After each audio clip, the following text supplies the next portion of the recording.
Somewhere on a dock right now, a man who saved for 40 years is following one piece of advice that is quietly destroying the boat he just bought. He did not get it from a crook.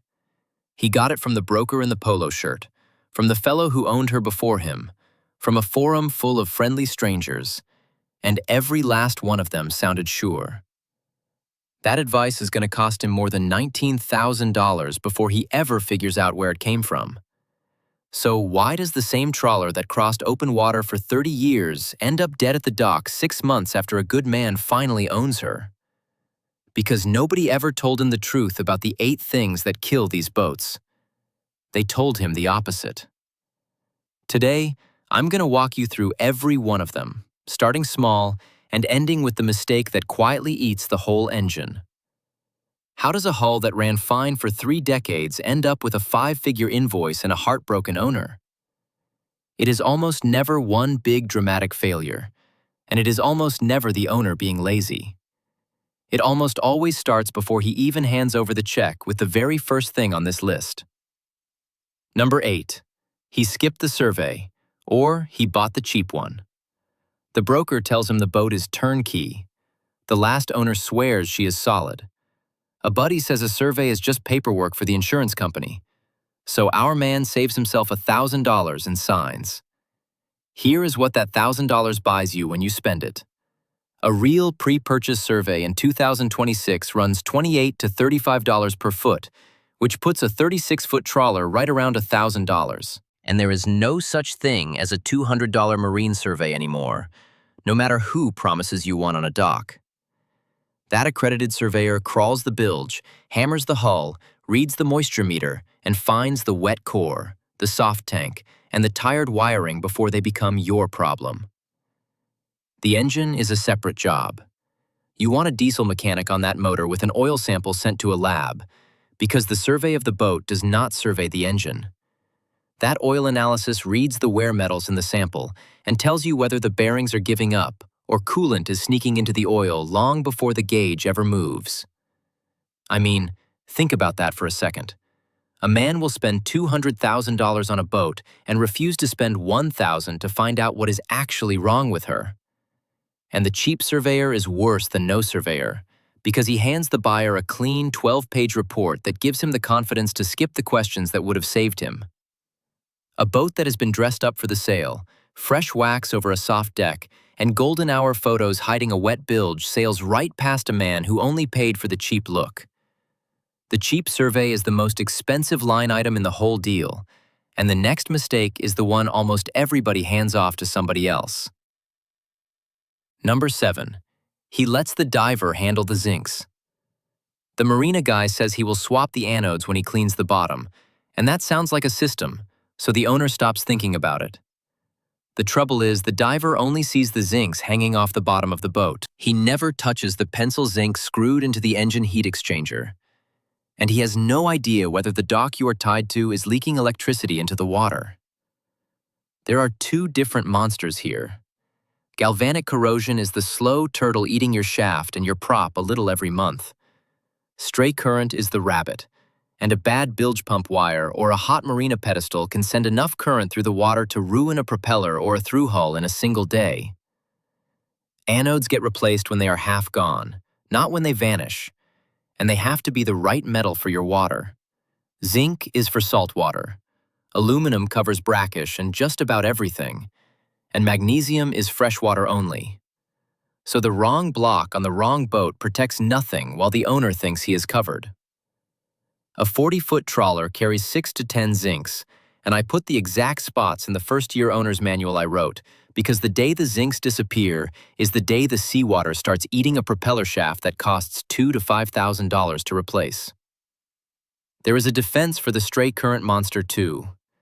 A galvanic isolator or an isolation transformer on the shore power cord keeps your neighbor's bad wiring from feeding current down your running gear all night long.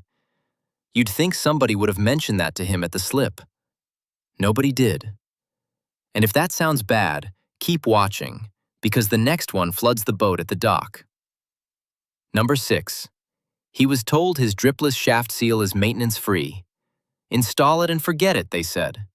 Now, a dripless seal is a fine piece of gear, But the word maintenance-free is doing a lot of lying in that sentence. The heart of it is a rubber bellows. And rubber gets old. It hardens, it cracks, and the sliding collar that rides against it can creep forward over the years until the seal lets go and the ocean comes in through your shaft log while the boat sits empty. The little hose that feeds cooling water to the seal can clog with growth and let the whole thing run dry and hot. None of that announces itself. It just waits. A bellows wants replacing about every 6 years, whether it looks fine or not. The cutlass bearing behind it is a $70 part that runs $500 to $800 by the time a yard pulls the shaft. A safety clamp behind the rotor is cheap insurance against a slow sinking that nobody is aboard to catch.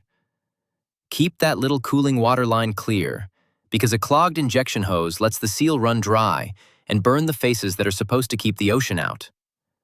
A lot of old hands will still run a traditional stuffing box where they can get to it, set to weep a drop or two a minute, precisely because they can feel a problem coming and tighten it down by hand. Maintenance-free is the most dangerous word on the boat. The next mistake is the cheapest part on the engine and the one that takes the whole motor down with it. Number 5. He ignores the raw water impeller until the temperature gauge climbs. It is a little rubber paddle wheel inside the cooling pump. It costs between $16 and $30, and the seller told him it was fine, so he leaves it. Then, one summer afternoon, a vane tears off, the cooling water stops moving, and the engine cooks itself. A failed impeller starves the engine of seawater, the temperature spikes, and a warped head or a blown head gasket turns a $30 part into a 5-figure repair.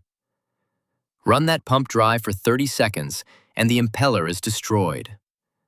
Let it shed vanes, and those little rubber pieces lodge downstream in the heat exchanger, which is a $1,500 to $3,000 part on its own. Here is the rule that saves the engine. Replace that impeller at least once a year or every 600 hours, whichever comes first. Keep a spare aboard.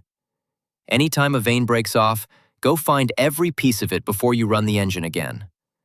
Clear the sea strainer before every single trip, because a jellyfish or a plastic bag over the intake starves that pump just as dead as a torn vane does. The old impeller also tells you the truth about how the last owner treated the motor, so look at it when it comes out and mark the date on the pump cover so the next man knows. And here is the detail that everyone misses. The impeller is cheap. The mechanic who installs it knows the part inside it should not cost what the marine store charges. The same paddle wheel that fits a Ford Lehman 120 sells for $47 the second somebody prints the word marine on the box, and for $18 when they do not. Same wheel, same maker. Knowing that one fact is the difference between an owner who gets respected at the counter and one who gets emptied at it. The next mistake is the one that hides behind a wall of fuel. Number 4. He keeps the tank topped off and never touches it. Top her off to keep the condensation out, they told him. And whatever you do, do not open up a tank that is not leaking. Both halves of that are going to cost him. Most of these older trawlers from the 70s and 80s carry black iron tanks, plain mild steel, and they do not rust from the air inside them the way the dock myth claims. The real water comes from outside, tracking down a tired deck fill and pooling on top of the tank, or sitting in the bottom of the fuel itself and feeding a black sludge, a microbial growth the old hands call diesel bug. That water rusts the steel from the surfaces nobody looks at until the day a pinhole opens and diesel runs into the bilge. And now you have a fuel leak, a Coast Guard fine waiting to happen, and a tank that often cannot come out until the engine does. A single tank can run $6,500. A pair of black iron tanks on a Grand Banks 42 came to just under $19,000 by the time the yard was done. That is the $19,000 I promised you at the very start, and it began with 2 sentences of friendly advice. The fix is dull, and it is cheap. Keep the deck fill seals fresh so water cannot get in. Run the fuel through a polishing filter and treat it with a biocide so the bug never gets started. And inspect the tank before it fails instead of after. And when a tank finally does come out, the smart owner replaces black iron with aluminum, fiberglass, or plastic, so the next man never has to do this again. If this is the kind of straight talk nobody else will give you, hit subscribe because there are more boats coming, and the next batch names names. Now here is where it stops being about little parts and starts being about the hull itself. Number 3. He was told the blisters are just cosmetic or that a barrier coat fixes everything. Every boat blisters, the seller shrugged. Do not worry about it. And for a solid fiberglass hull with a few surface bubbles, that can even be true. But a lot of these trawlers are cored below the waterline, and on a cored hull, those blisters are a warning sign that water is already in the laminate, and an owner who paints a barrier coat over a wet hull does not fix the problem. He seals the water inside and makes it worse. Take the KD Krogan 42, one of the most loved trawlers ever built. The early ones, built before about 1995, used a foam cored core below the waterline. And when water gets into that core on one of those boats, you are not looking at a weekend job. One documented owner of an early foam cored Krogan 42 spent over $70,000 to peel the hull, dry it out for months, and re-laminate it. Around 1995, the builders switched that hull to solid hand-laid glass, specifically to stop the trouble. So the year on that one boat is the whole story, and any captain in the comments will tell you the same. This is exactly why the moisture meter in the survey back at number 8 matters so much, because it reads the water in the laminate before you ever own the problem. And there is a right order to fixing a wet hull, and it is not a coat of paint. You peel the bad glass. You force dry the hull for weeks or even months until the moisture reads down. You re-laminate it, and only then do you barrier coat over a hull that is actually dry. A routine barrier coat on a sound hull is about $3,000 of cheap insurance. Letting a wet core sit under fresh paint is how $3,000 becomes $70,000. And somehow it gets worse, because the next one can bend a connecting rod overnight. Number 2. He leaves the exhaust mixing elbow alone until it leaks. Nobody ever told him the elbow was a wear part, so it never crossed his mind. On a wet exhaust diesel, that cast elbow is where raw seawater gets injected to cool the exhaust gas before it leaves the boat, and the inside of that casting corrodes from the day it is installed. As it rots, the passage that is supposed to keep water moving outward can start letting water back the wrong way down toward the exhaust valves and into the cylinders. Fill a cylinder with seawater, and you get hydrolock, because water does not compress the way air does, and the engine can bend a connecting rod the next time it tries to turn over. That is a healthy old diesel ruined by a part the size of a coffee can. The clock on that elbow was already ticking, and the owner just could not hear it. A wise old diesel mechanic will tell you to inspect the riser every 5 years and replace it every 10. Full stop. And the men who rebuild these engines for a living will tell you the water-jacketed designs are the worst offenders for rotting from the inside. And here is the part that should scare you straight on the timing. A new cast manifold for a Ford Lehman 120 can be back-ordered close to a year right now. And on a boat running twin Cat 3208 engines, a full set of risers can run around $4,500. You do not want to discover that the day the engine locks up. Replace it on a schedule. Raise the elbow at least 13 inches above the waterline so water cannot siphon back into the engine while she sits, and put an over-temperature alarm at the water injection point so the boat warns you before the cylinder fills. While you are back there, the same saltwater logic applies to the aftercooler on a Turbo Cummins 6BTA, which corrodes from the inside and lets seawater into the air side if nobody ever services it. Now, the owner could have stopped at any of these and saved himself. He didn't, because the biggest mistake of all is the one that sounds the most responsible. Number 1. He babies the engine. Run her easy, keep the RPMs down, never push a diesel and she will last forever. It is the most repeated piece of advice on every dock in America, and on a displacement trawler, it is quietly the most destructive. Here is the truth a diesel mechanic will stake his name on. These engines are built to run under load, and a marine diesel that is chronically babied at light load is slowly killing itself. The trouble starts at the factory, because displacement trawlers are famously overpowered, carrying far more engine than a slow, heavy hull will ever use. So the owner who keeps the throttle down is loafing an engine that was already barely working. Under a proper load, exhaust temperatures climb past 1,000 degrees, and the fuel burns clean and complete. Run that same engine soft for hours, and the exhaust temperature falls toward 400 degrees. The fuel stops burning fully, and raw diesel and soot start glazing the cylinder walls, which is the loss of the fine crosshatch that holds the oil film. That is called glazing, and alongside it you get wet stacking, carbon packing the rings and the valves, an engine oil that runs as cold as 150 degrees when it ought to live between 180 and 225 to boil off the moisture in the fuel.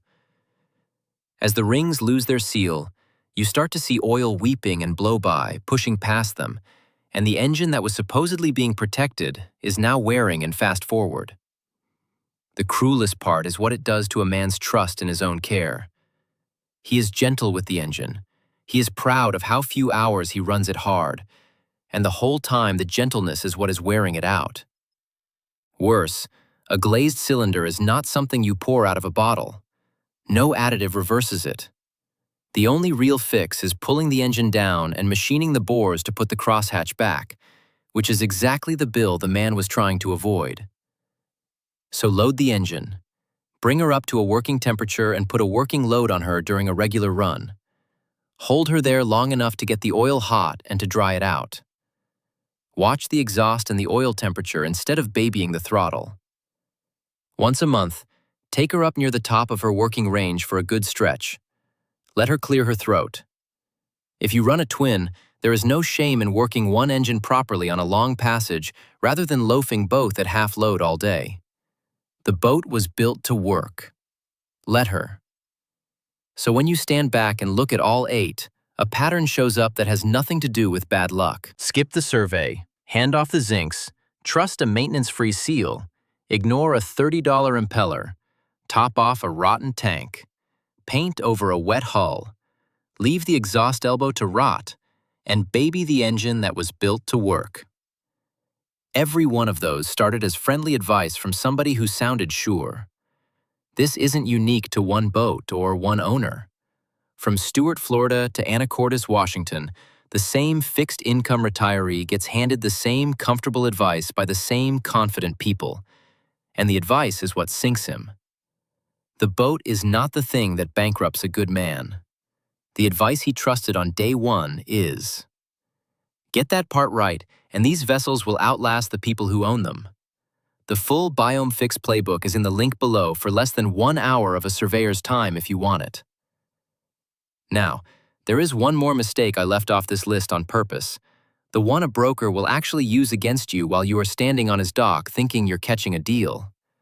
That is the next video, and once you see the play, you will never walk a brokerage dock the same way again.